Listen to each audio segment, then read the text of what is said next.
back, Wagoneers, to another exciting episode of the Wasted Wagons podcast.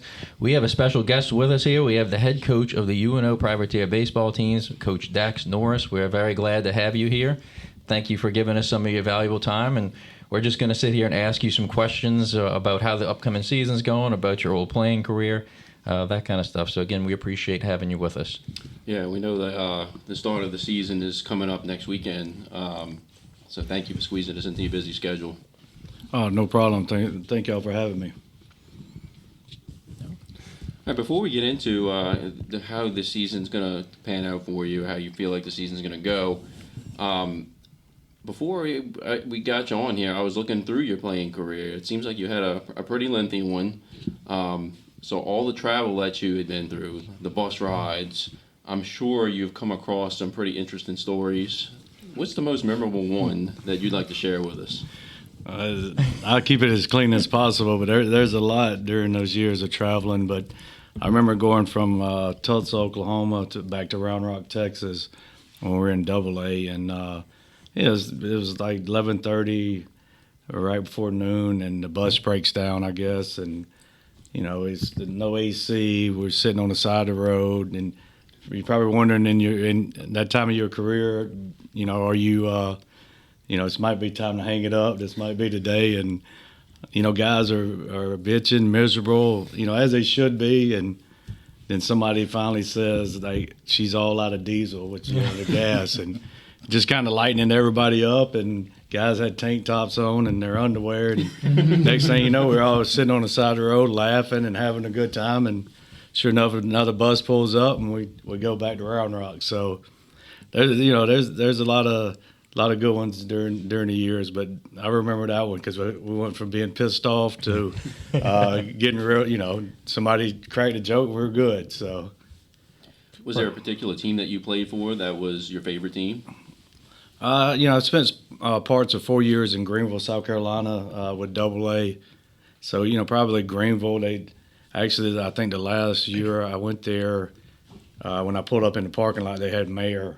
So that was my parking spot. So because I'd been there so much, but Round Rock, Texas was good.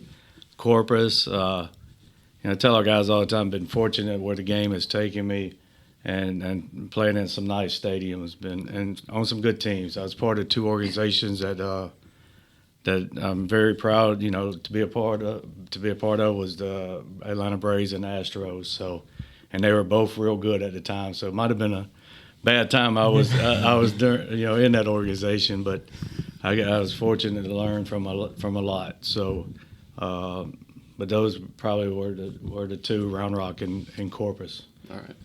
Coach, if you can, take us back a little bit to how you got, at least from like your high school years, into maybe where you went from there to like JUCO or college, and just kind of how you went from there to the minors, and maybe some of the stops along the way that led you kind of to where you are today. Well, I started LaGrange High School in LaGrange, Georgia, and I wound up being a starting catcher my sophomore year because the senior was ineligible, and I was 145 pounds. So I got thrown into the fire pretty quick. So wound up having a good career at LaGrange, where, if you don't know where LaGrange is, it's home of Mike Cameron, who played a long time with the Seattle Mariners.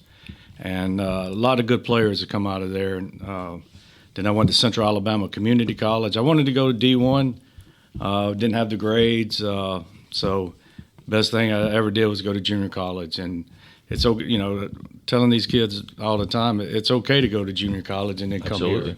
So you get your grades and, at least you get your core knocked out. And from there, I was like the third or fourth in line at the University of Alabama as a catcher. Bobby Pierce recruited me, who later went on to Troy. And he told me, he's like, you're the third guy we want. Well, one guy goes to Kentucky, one goes to South Alabama, and next thing you know, I signed with the University of Alabama. So it's crazy how it all works out. And then Jim Wells came in, who is my mentor, my second dad. I had no clue who he was. I just saw Jim Wells, head coach at the University of Alabama from Northwestern State. So I went there, and then I had 2 great years at Alabama and went on to professional ranks and kicked it around for 12 years. So, you know, and that was, it's been a long journey, but it's been a great journey. Absolutely. Correct me if I'm wrong. You were the captain of your team. You're what 95, 96? Yes. Your senior year. And you guys won a SEC championship that year, correct? Yes. Okay. Yes. In '95 we lost to Clemson in the regional. The '95 team, you talk to coach, it was the toughest team that he's ever coached.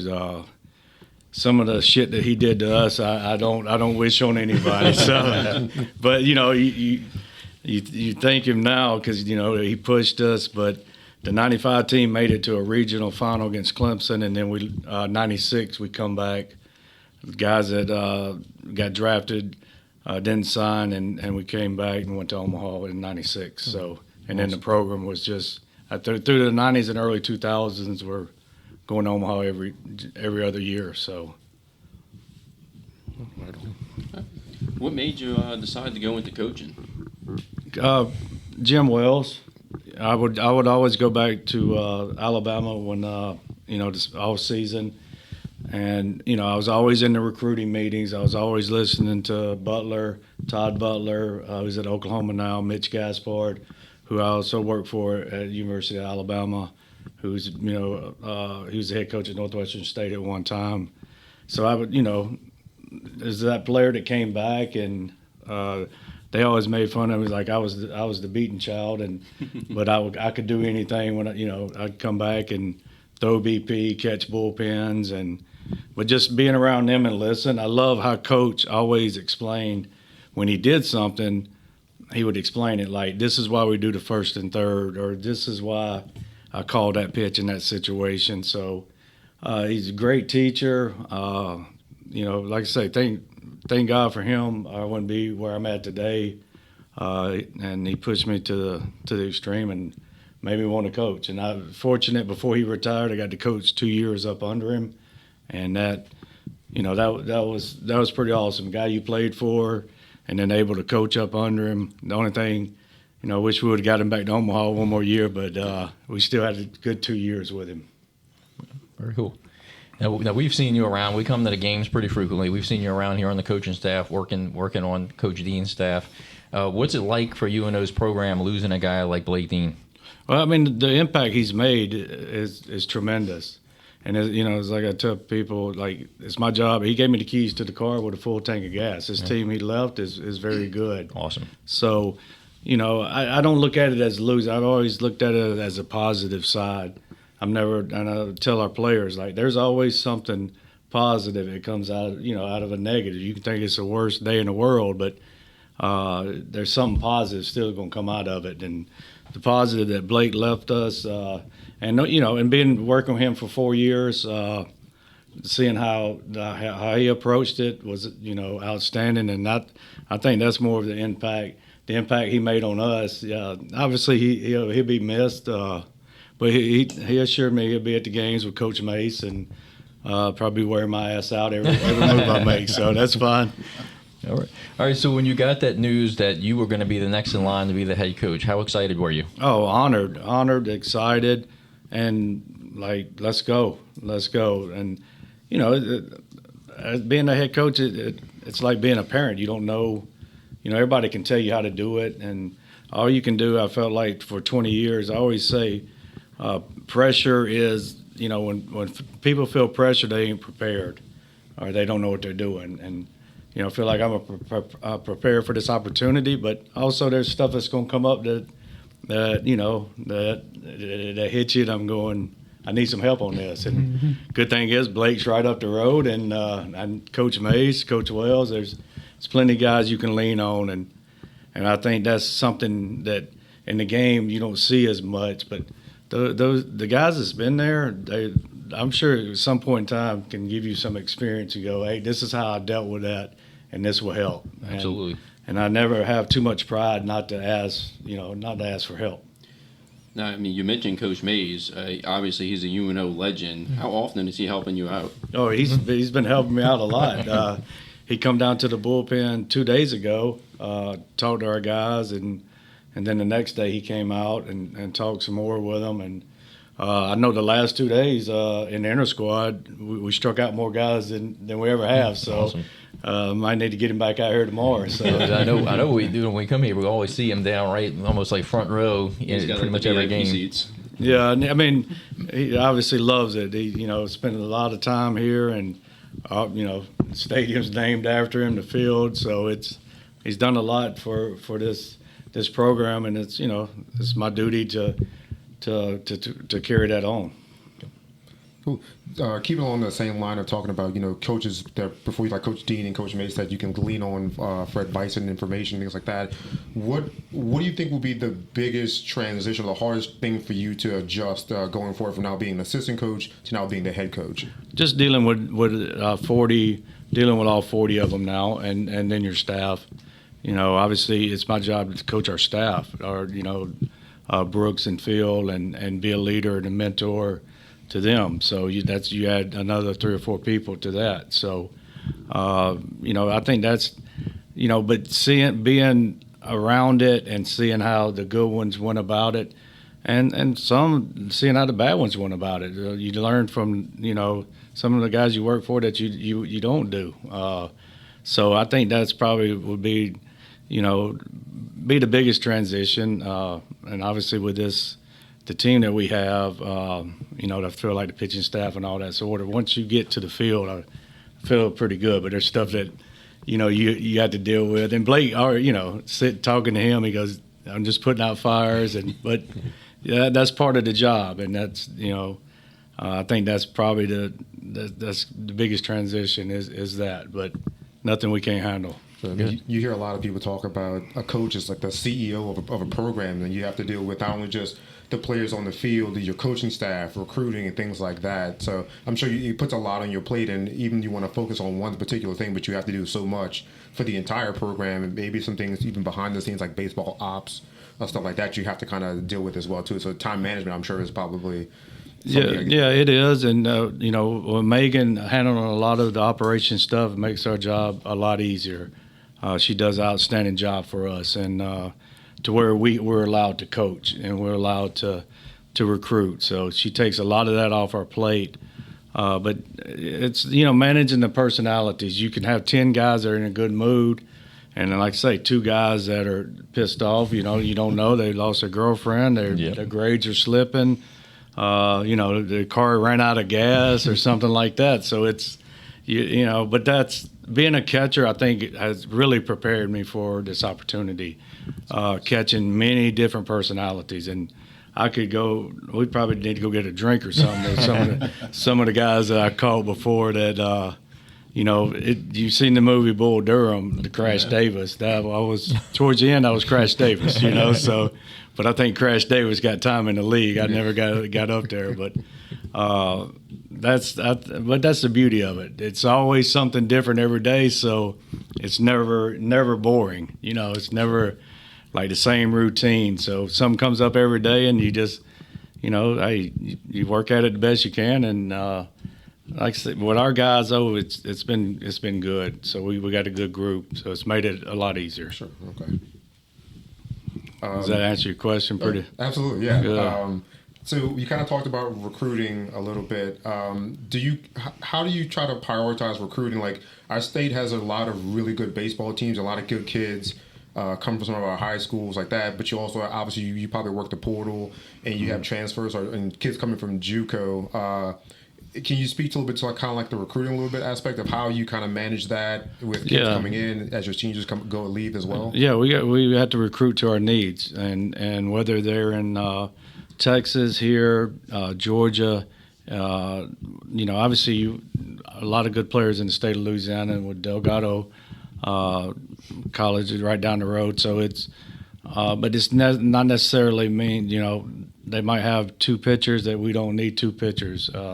So, we're big in the transfer portal now, which is 1 year and gone. That's the way it is, and that's how we recruit to it. And Philip Hurst does most of our recruiting, him and Brooks, and they, pretty much know our needs and go fill that void. So, like I say, here I think the transfer portal, people say, do you like it or do you don't? It is it is what it is. We have to evolve, and right now, until they change the rules, yeah, we like it because we got Tristan Moore back. Yep. Yeah, we lost Mitchell Sanford, but that means at least you're doing a good job that you are losing good players. So, Todd, would you like to say what you've nicknamed Mitchell Sanford from last year?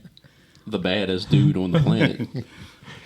that's a pretty good one. So hopefully Bianco will be doing the same thing over there at Ole Miss. Ole Miss. So I was wondering if he continued his baseball career further, and then I decided to randomly search him and saw he landed at Ole Miss. So Oh yeah, so good for him. so I think what Blake, we lost the hitter of the year 3 years in a row. So which that's I guess that's a good thing. We can count to Monty Larry too, that went to Mississippi State. Yep.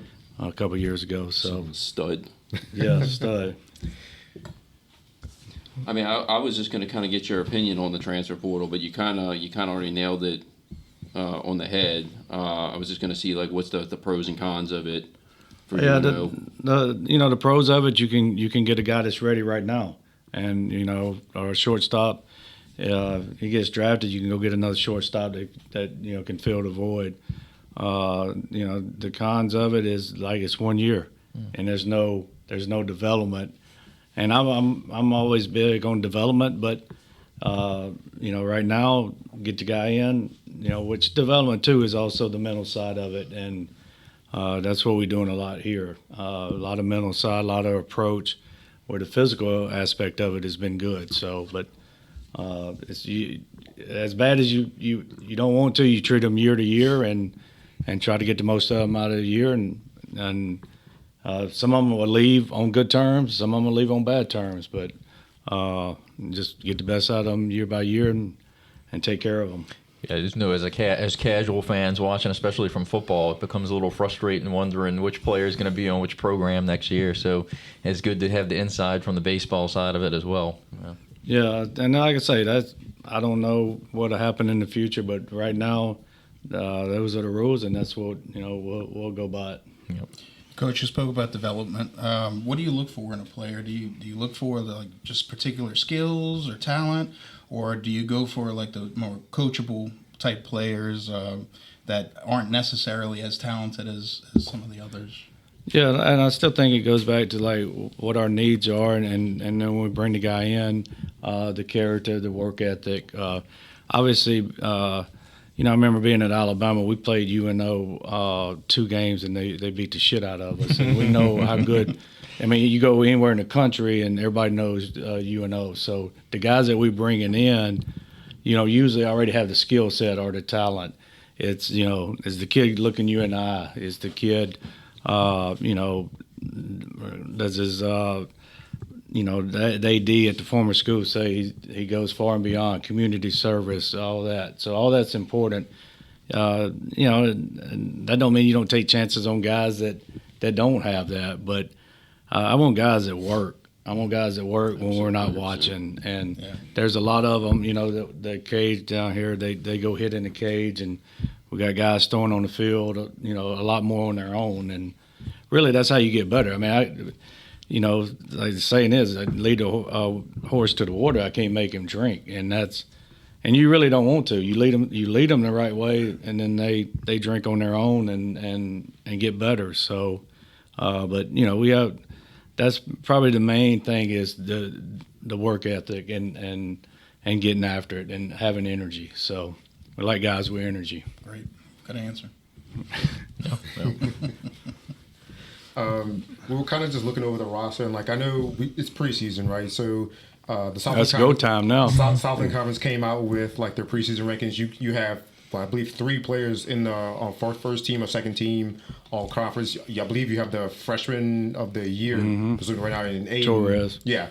Can you just kind of talk about that? There's a lot of expectations to manage with a team that has a lot of returning good players, and just kind of talk about how you kind of try to prepare and set up for the season now that we're less than a week away now. We're 5 days actually, to start the season. No, that's a great question. All these are great questions. Expectations is a privilege.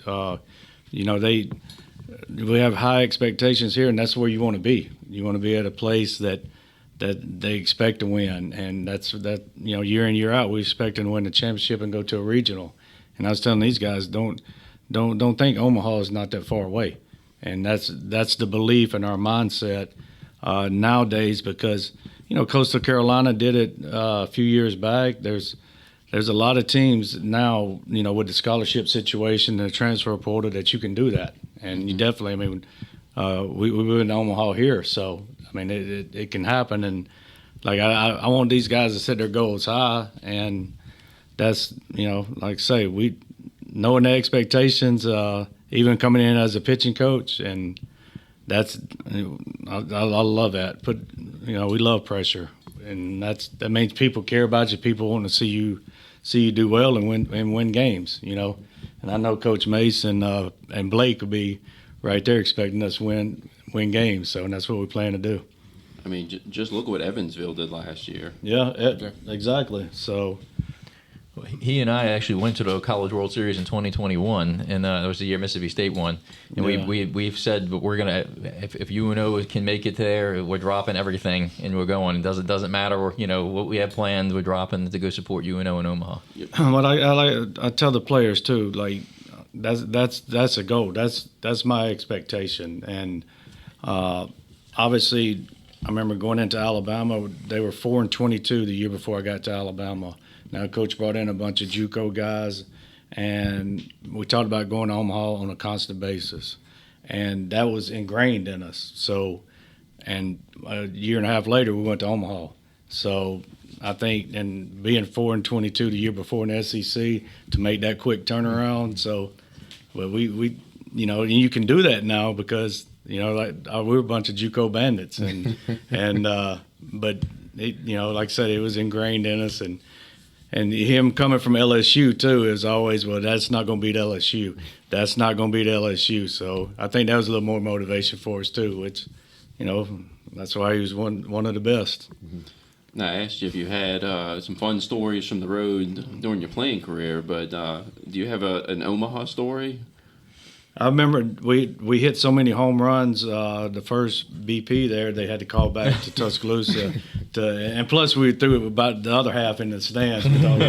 We thought we were in the big league. So I remember the equipment guy was ripping our ass because we threw the rest of the balls into the stands, but they got some more ship from Tuscaloosa back to Omaha pretty quick. So, but I remember the ball flying out of there. That we played in the old Rosenblatt. And it wasn't probably 2 years after we played there that I could start telling you about it. But during that moment, it was. I just remember looking up and seeing 30,000 people against Oklahoma State, but in that moment, you really. It's an unbelievable feeling. Like I was telling our guys, when you dogpile to go to Omaha, it's unbelievable. And me and Blake talked about it. It's like they won a national championship. And the same thing. I said, what was it like, man? He goes, I really couldn't tell you, because you grind so hard and you do all that it takes a toll on you. But that's why it's a great place. Yep. Definitely one of our favorite trips, if not our favorite trip that we've been on. My favorite, yeah. Great experience, and even Omaha as a city itself, you don't feel it feels safe walking downtown at night. There's a ton of stuff to do. It was. Did y'all ever go to the old stadium? Y'all just been to the new stadium? Just the new stadium. The place is unreal, huh? Mm-hmm. Right.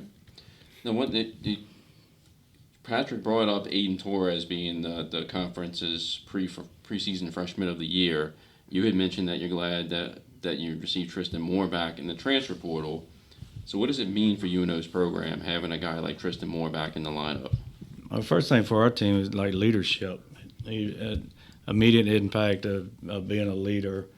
Like I said, I was talking to him before he came up here, and he's a guy. He is a veteran guy that we know he's a good player and all that. But the qualities he brings of being a leader, of holding his teammates accountable, and that's what I feel pretty good about this year. We got a few guys like that. Bryce Callaway, other guys that they help each other out, and so it was good having him back. And look, now, obviously, don't have to go against him on the pitching side now to get to see him hit home runs off everybody else. But just the way, defensively, he's done a great job in left field for us. So I think that's the biggest thing, just the leadership he's brought back. And, sometimes we were laughing about it the other day, the grass ain't always greener on the other side. So we're glad he's coming back and being out here in this outfield here. So It's Tom Foreman, the win hitter of the year again.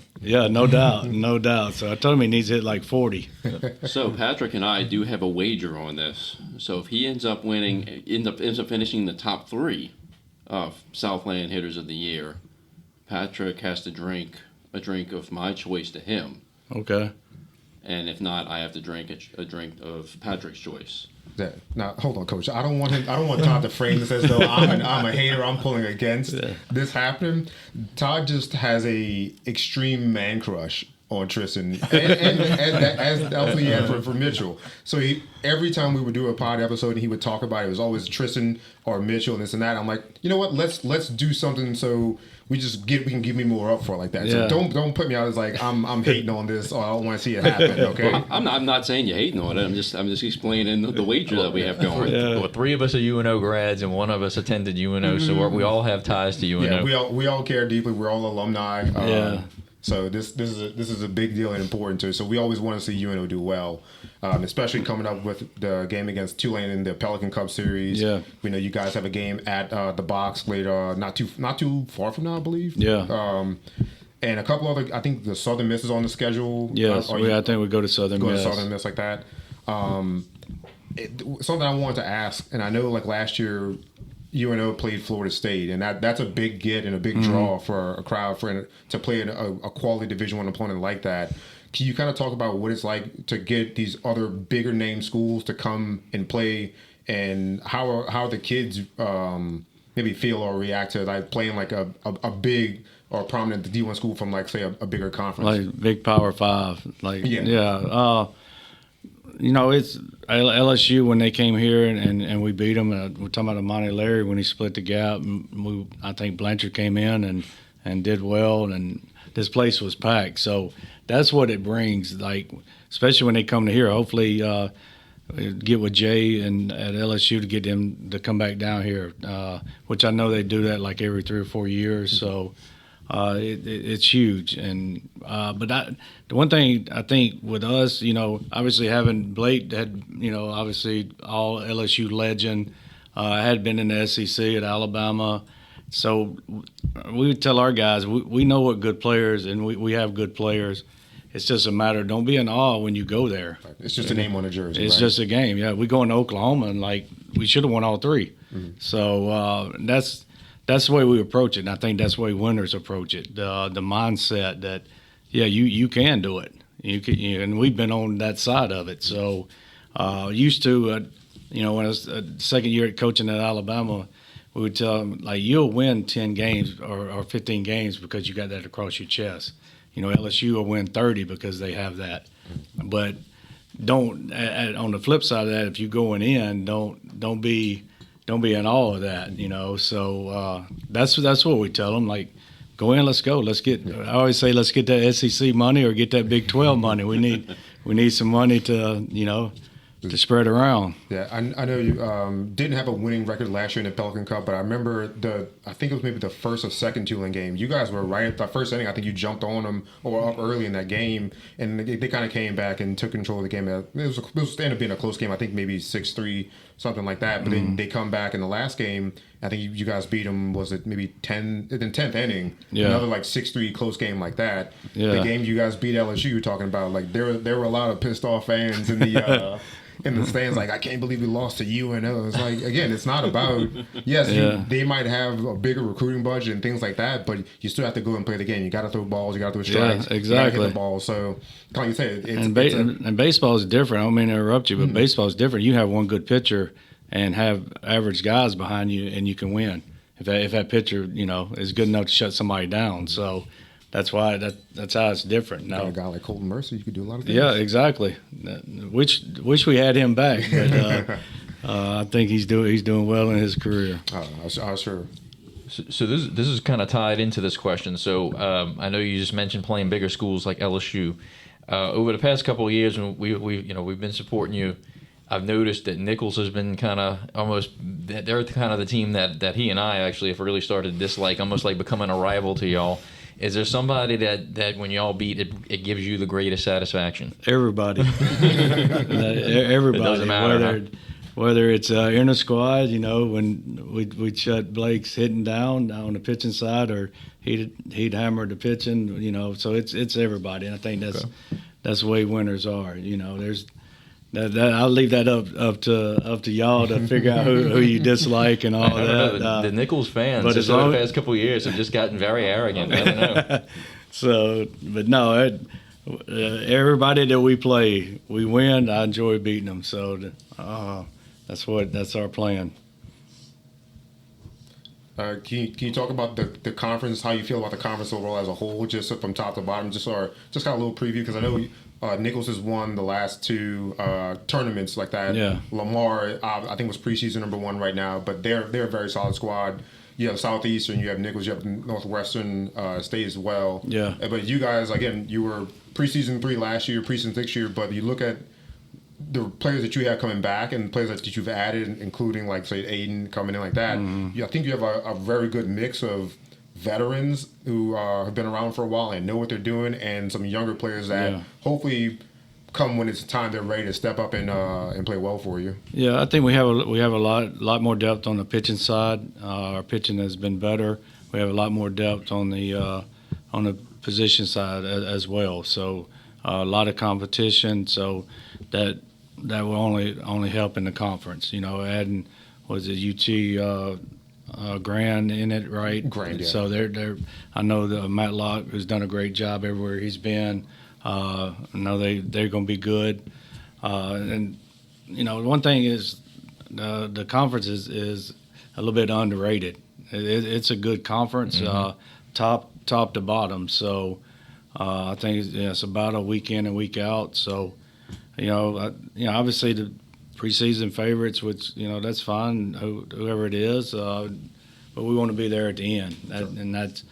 And I think too, building the team, it has to be built to win the tournament, and we got more pitching and more pitching depth, which is really how you're gonna have to win the tournament. Because offensively been good here for years. So Blake brought me in to do the pitching, and I think he's going to see the benefits of it, but he's going to be watching it from the side this year. But that's really what wins. Sure. Coach, what advice do you have for kids in youth baseball to help them get to high school and even college? Play multiple sports. Like, play as many sports as you can. Don't just play one sport and play it year round, because a lot of times you'll get burnt out on it, and they need to play other sports, which helps them. Football helps with the footwork and everything else. So that'd be my biggest advice: is play multiple sports, and and don't get caught up in the hoopla. I got to be committed by 8th grader, or I got to do this, and it's sad because that's what they feel, and a lot of times. They're still in the 8th grade. Like, my son's in 8th grade at Brother Martin here, and I was like, go play and have fun, get better. You're in a good organization, go play. So, and I think he plays football too. So that's the biggest thing. I think play more than one sport. Don't just get tied down. Now, maybe your senior year, then you got a chance in baseball or football, then you probably need to hone your skills. But the next sport that you play might be the one that's going to bring you to the pros. Exactly. You just don't know. You just don't know. You never know. So, and plus, you get to be with different teammates, and also, there's different athletic moves that you have to make that will help you. If baseball is your main sport. So, but that would be it. Okay. The travel ball, Mike's son just started playing travel ball. I think this first tournament. Yeah, first tournament was last weekend. All right. Plays for the Renegades. There you go. Yeah. And Todd's son Camden's been playing for a few years now. This is probably his 4th year now. Okay. the game kind of has definitely evolved over the last few years, even from the lower level in Little League going up to college and pros like that. A lot of it has kind of been some of the analytics and that's that. Is that something that you've kind of taken a look into it, embraced them, and use now, or are you still kind of maybe doing a more of an old school approach and just maybe kind of sprinkling it in a little bit here and there? Or? No, we use every resource that we have, and we go into the analytics of it. We go into all of it. Now, it's like we talk about on the scouting report. The scouting report is not the all in. We get a scouting report on LSU. That's not telling you exactly what's going to happen. So a lot of it's still with the eyes and understanding it. But we have Rapsodo, we have the TrackMan that's helped tremendous. Guys come in and they can see the, their spin rate and all that. Yeah, we just have. People say, I guess, old school, new school, or whatever. It's evolving. Sure. You got to evolve as a coach, and if you don't, you're gonna get left behind. And we're evolving as much as we can. And I'm still learning the Rapsodo and how it all works on a consistent basis. But taking the summer was huge. We did it this summer too. And it's helped, obviously, too, with the staff that we have. So I don't know if it's going to be as big because, you got the guy 1 year, so you're already bringing in that guy. But, using all of it to get these guys better, I got to give them every resource that we can to make them better. Coach, we mentioned him. I see you smiling over there. I'm smiling at this question he's about to ask. We mentioned my son was in travel ball. Is he in the Rapsodo yet? Or y'all doing the analytics of it yet? No, not yet. But he comes to me and he wants to buy the Pit Viper glasses and he wants to buy the chains and the sliding mitts. What are your thoughts about the baseball drip, as the kids say? Hey, you know what? There again, it's evolving, and my son probably wears the most of it because he's coming in the other day and he's got the hood on, which that's what they do, and so take your hood off. But hey, if you're good and you earn that, wear the drip. I don't care, but if you're not good. If you can't steal bases, come on now. You out there with two handguards on, and you can't hit, and you want a leg guard and a elbow guard, but you're hitting like 120. That don't make any sense, So, but hey, each to their own, I guess. Is that a good way to answer that question? It's almost like the analogy Patrick made yesterday, where if you're wearing white batting gloves, you better be a hitter. Yeah, like Ricky Henderson, Ricky Henderson, the white shoes. You better be able to steal bases, in which he did with the best of them. Yeah. Or the best, I guess. Yeah, like you were kind of shooting the shit after watching the Super Bowl and talking about an after an episode. I'm like, Mike's talking about his kid playing travel ball, and I'm like, Mike, if you want to kind of like put something out there for him to kind of reach a goal and kind of work hard at like that, white batting gloves. Like we played rec softball, and like you would see guys come out, white batting gloves, towel behind on the back, all kind of fancy stuff, and they hit like poo. Like you go 550 for a tournament, like bro, that's not good enough. You need to hit 750 or better in slow pitch. Yeah. So I told Mike, I'm like, get him a pair of like regular batting gloves if he wants, but then get a pair of white batting gloves and tell him like, hey. You only get these when you start hitting well enough to earn. You got to earn the white batting gloves. Yeah, and that's what in our organization. We make them earn it. So there's, if Tristan Moore, he's earned it. He's still earning it. But if he wants to hit and yellow batting gloves, go right ahead. So, but I think you got. I'm always a guy that talks about swagger and all that. I think you got to have some swagger. You got to have some confidence, but. If you if you up there and you can't hit and you got you swagged out with chains hanging out and all that, that's kind of a catch-22 to me, So I don't know. So, Coach, as a coach, do you have any drip on the sidelines? There's a few back at the house. So. Well, we're reaching the end of our episode. Man, this has been fun. I thought we were just getting started. We can find some questions for you. We don't want to take up too much of your time, so you tell us what's good for you. I'm good. At the end of every episode, we do a separate segment called In No Particular Order, where we usually pick a topic of that day, All and right. each of us names our top 5 of that topic. So obviously, you're a baseball coach, you're a baseball guy, you're a former player. So we're going to get you to name your top 5 favorite Major League Baseball players of all time. The favorites. Yes, sir. And you can start with lowest to highest. So you, Yeah. end with Or your the guys absolute I was favorite. fortunate enough to go against, or You can do whatever it. you like. Whatever. It Top can be 5 is even guys that you were a fan of when you were a kid. okay.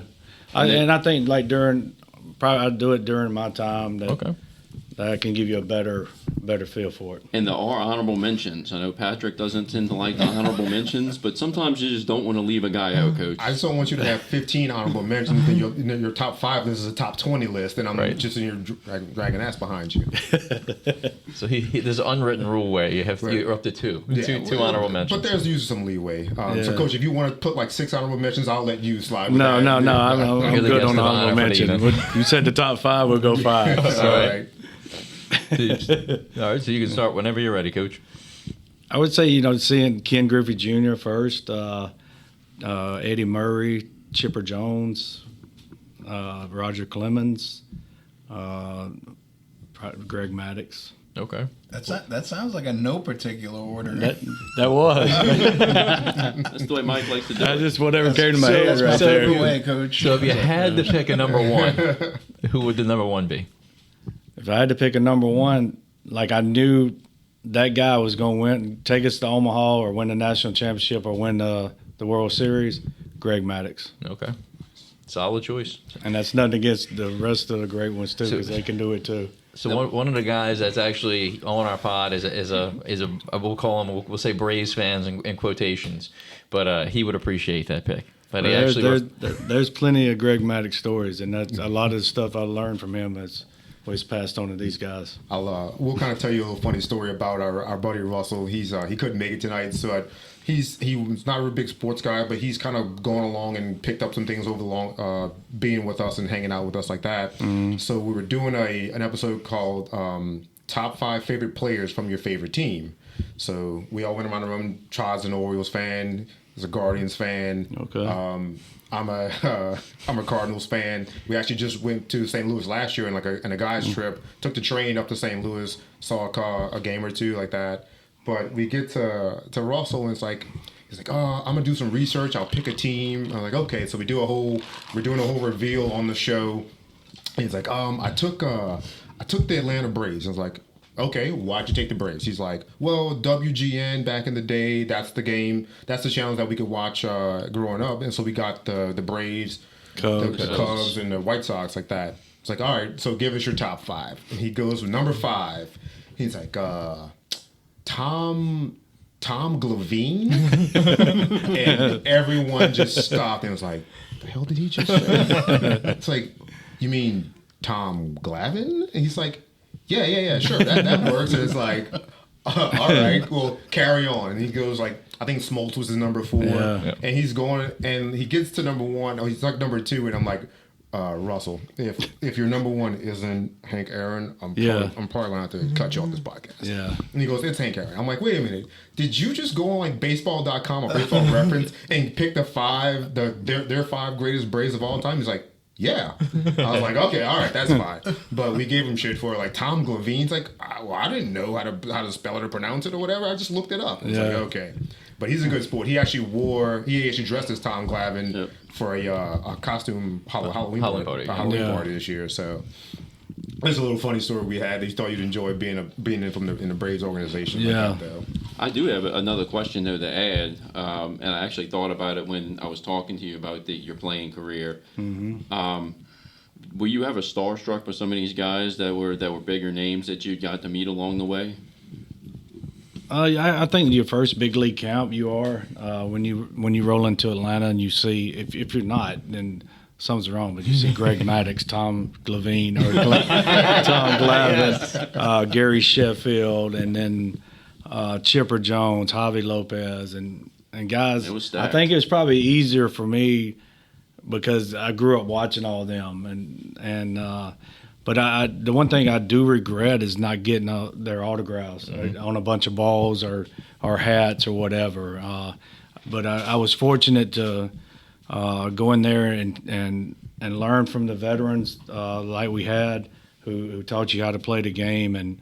And like I say, sitting down with Greg Maddox, going with Chipper Jones, Mark DeRosa, all those guys, B.J. Surhoff at the time, guys that taught you how to play the game and taught you how to be a professional. And that's something I think is missing now than anything is, and that's all I'm trying to do with these guys. They're 18 to 21-year-old kids, 23, is teaching them how there's a part of being good, but there's also a part of being a professional and how to go about it each day and not being gung-ho. And when your buddy over here is 0 for 4, he's probably struggling. You might need to pick him up a little bit. So, like I say, very fortunate with those guys. But, yeah, it was – I'll tell you when I was really, like, starstruck is when the man, Bobby Cox, came out in his nails, his full uniform, and he has his cleats on, which I'm still thinking about doing, a big cigar, and he comes out and goes, all right, boys, here's the rules for spring training. And I'm like,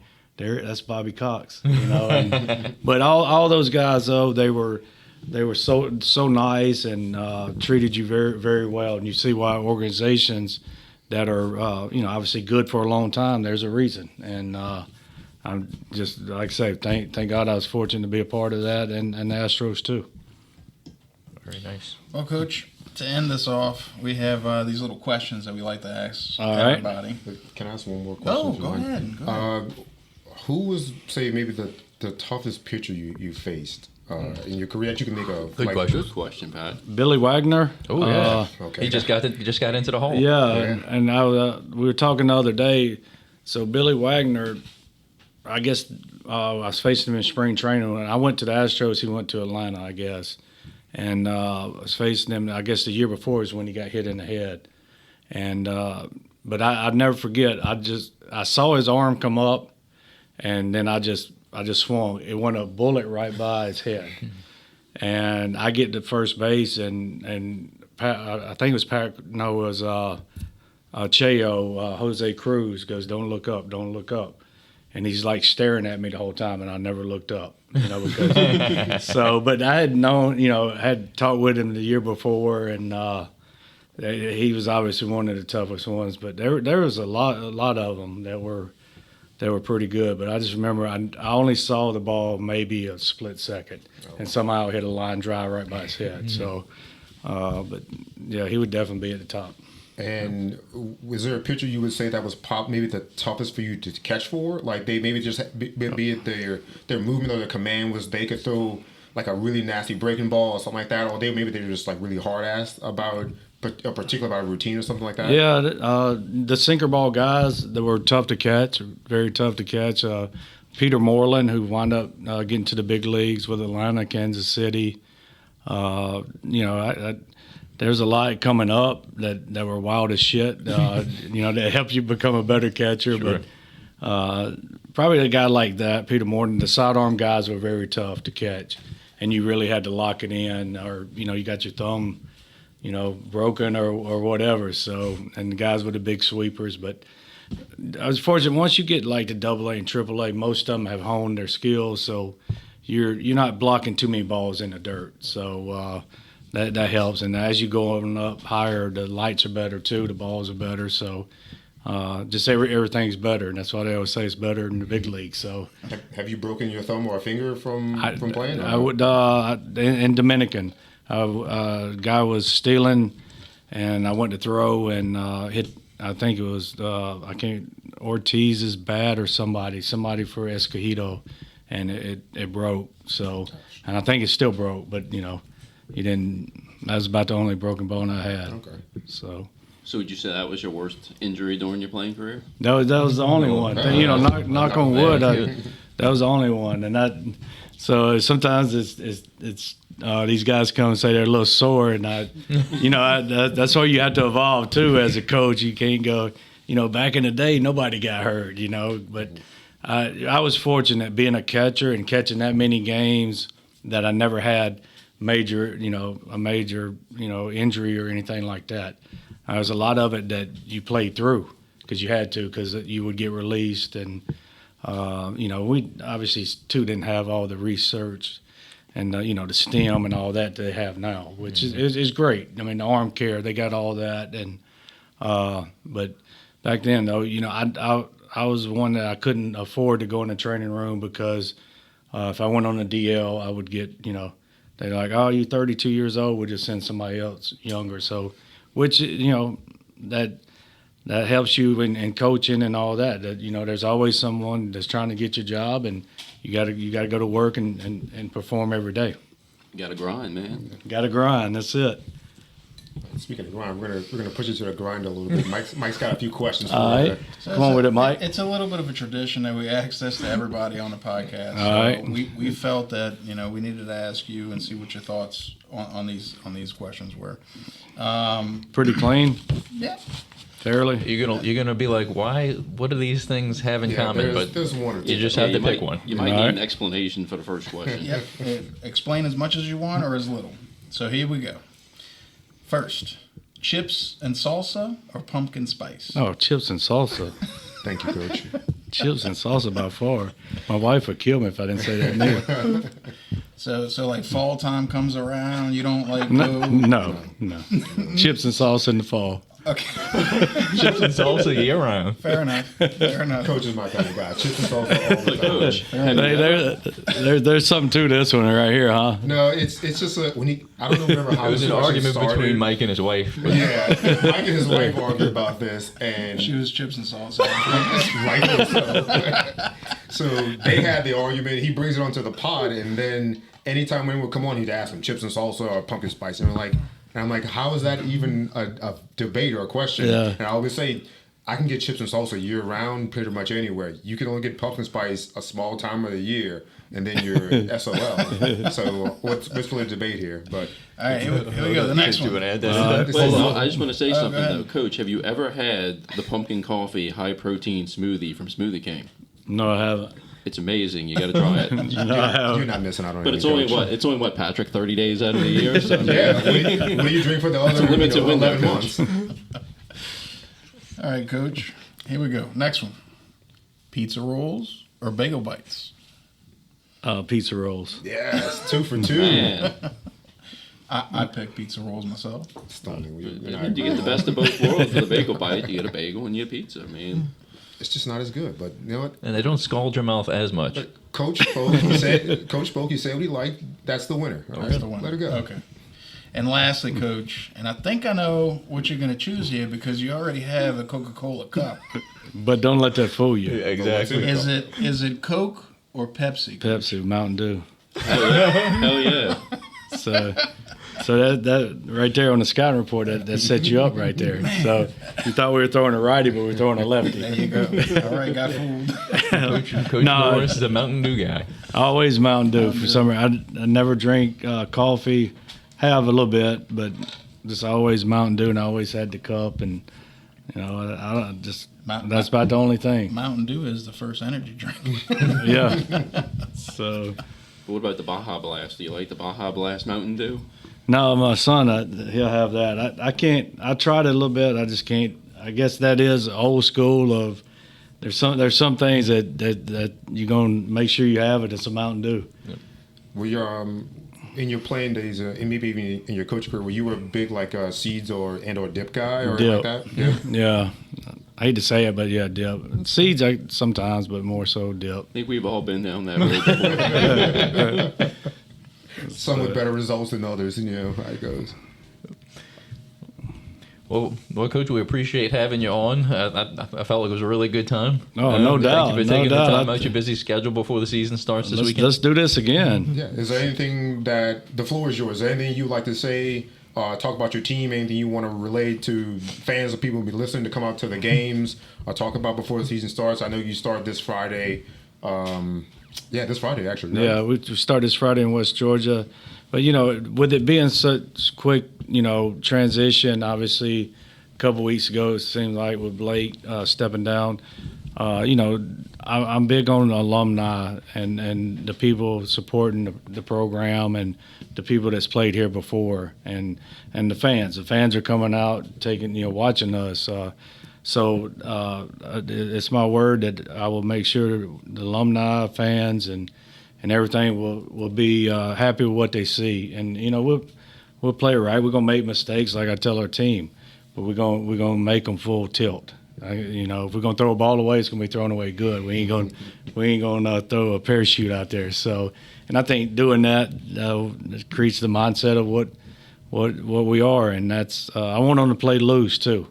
Like I say, we'll talk about drip. I know yesterday we ended up a good day, and my man Ira Austin was dancing out there. So because it's important. That's I don't want this game to ever be. It's already tough enough to play. I don't want them to be where they hate coming in here and it's miserable. So same thing with our fans and alumni. I want them to be proud of hey, Dax is carrying on the tradition, and whoever comes in after him will do the same. And that's what. But engaging in the university and the community, that would be do that a lot. And special place here. Love everything about New Orleans, and playing for the Zephyrs a couple of years. Saw that we're having the time of our life, and to make UNO proud and bring a lot of W's out here. We're definitely rooting for you and this team, Coach. Well, thank you. Thank you. So you heard that, people of New Orleans, and get out and support the Privateers, NOLA's team. It's a great ballpark and a great area like that. The food's good, the atmosphere is good. The team should be really good as well.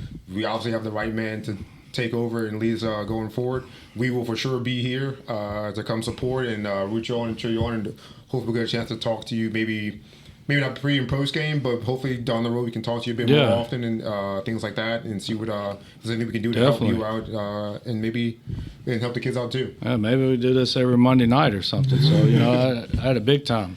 We can work something out with you, sure.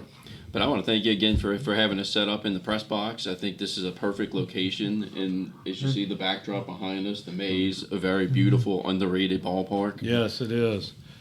I think that's our thing is make sure people understand that how great a place this is, and we know, and y'all know, y'all been here, and but them seeing it, so it's a great place, a lot of tradition, and we're excited, very excited to start this thing and get back here next week to play Boston College too. What's your prediction for the next game, for the first game? Win. Just a win. We win. So win, and then we move on to the next day. I like that, Coach. Be where our feet are. Just take it. Cliche would take it one game at a time. No, win one game at a time. Just win, baby. Huh? Yeah, that's it. I like that. Awesome. Well, again, Coach, thank you for your time and having us out here at the field. It's beautiful up here. It's better than we expected. We hope to talk to you again soon in the future, and wish the team well. We'll be out here for sure for a bunch of games, especially for the first home series. We'll be here for that as well we'll be too. here for the first home series. If you hear some security about some guys in the parking lot pregame who have been here for about 3-4 hours with microphones set up like that, it's probably us. So tell them just to let us go. We're just doing some prep work. I'll do that. My family's coming in from Georgia, so y'all can take care of them too. So absolutely, they're excited about coming in too for that. Awesome. Well, again, thank you again, Coach. Appreciate it. We'd love to have you back again soon. Yes, sir. Wagons out. Wagons out. Wagons out.